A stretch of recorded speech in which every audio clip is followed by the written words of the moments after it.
Today we're going to do some witchcraft, but not magic. So herbalism is all part of witchcraft. So we've got peppermint in here. We're going to grind that up. There's about 2.4 grams peppermint. Now, what we're doing is we're making a non-chemical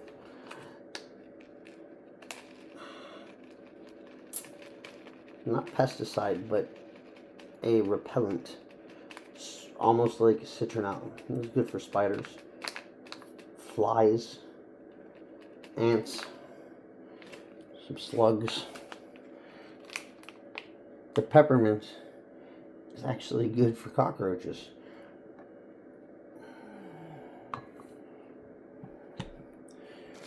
Typically we would want to use essential oils, but seeing that I don't have any at the current moment, I'm going to show you the next best way to get essential oil out of your herbs very quickly. Bear in mind, you don't want to put this on your skin. It's not that kind of essential oil, and you don't want it near fire.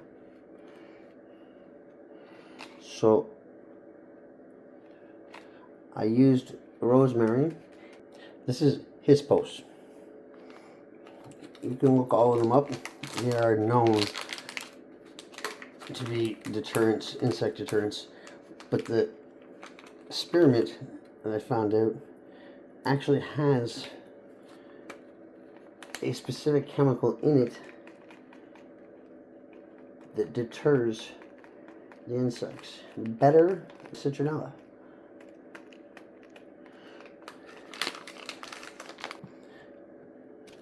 Lastly, eucalyptus. Now, if you have eucalyptus essential oil, be very careful not to ingest it or to get it on your skin, as you will be taking a trip to the doctor's. 1.2 grams of eucalyptus.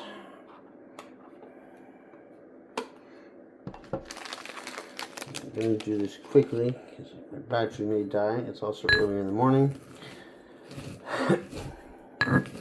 But we're going to grind them all together. You're not going to want to make a complete powder out of this, because the idea is going to be that we're going to make a spray, and you're going to want to strain the chunks out so that it doesn't clog up your nozzle. So if you make a powder, you won't be able to get all that out.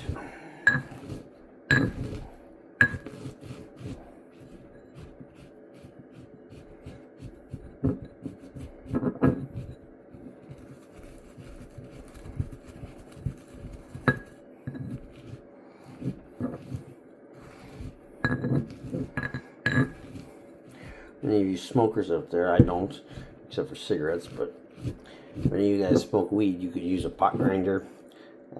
You could use one of those electric coffee grinders. You could chop it up with scissors. Fresh herbs is better. The essential oils for all of these would be the ultimate best. But I currently, living in Brossard, Quebec, have a massive problem with wolf spiders. And here in Brossard, we get some big mothers. To give you an idea, it's still chunky. There's some powder.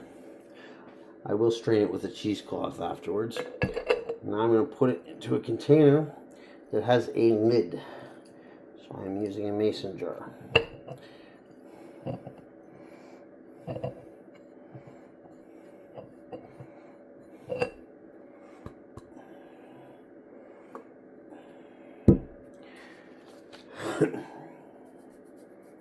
Basically, it's ISO 70. No, you don't want the 100. So we're going to pour just enough of this in to cover over your herbs.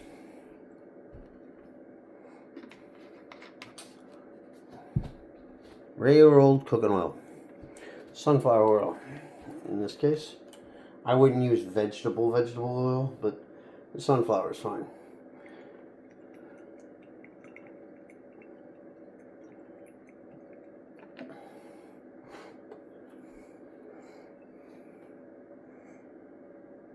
I filled it up to maybe a quarter of the way, a third of the way. The rubbing alcohol is going to draw the essential elements out of your herbs that is going to deter the insects.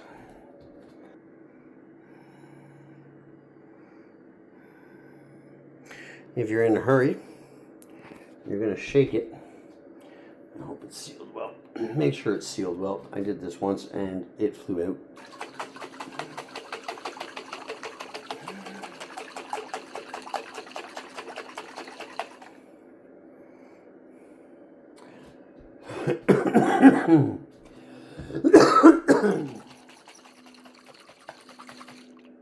Kind of looks like a smoothie. Don't drink it. Now, you can use it in about an hour. I personally would wait 24 hours. You leave it in a dark space. Not too damp, not hot, and definitely somewhere where it can breathe, because there are fumes that from the rubbing alcohol, and if they combust, then you could have a problem. What we're going to do afterwards, something that you guys won't be around to see it, is you're going to take your lid off and you're going to leave it out for another day or so.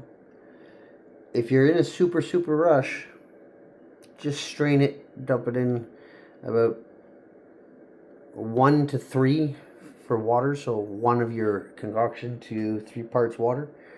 Put it in a spray bottle, spray it on your windows, your doors, on the baseboards.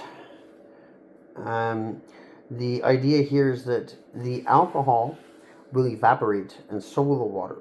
What's left behind will be a sticky residue with the oil and the essential elements in your herbs that will stick around. It's a deterrent. You're not going to find little dead insects all over the place. So this is a friendly way to keep your house pest free in the spring, the summer, and the fall.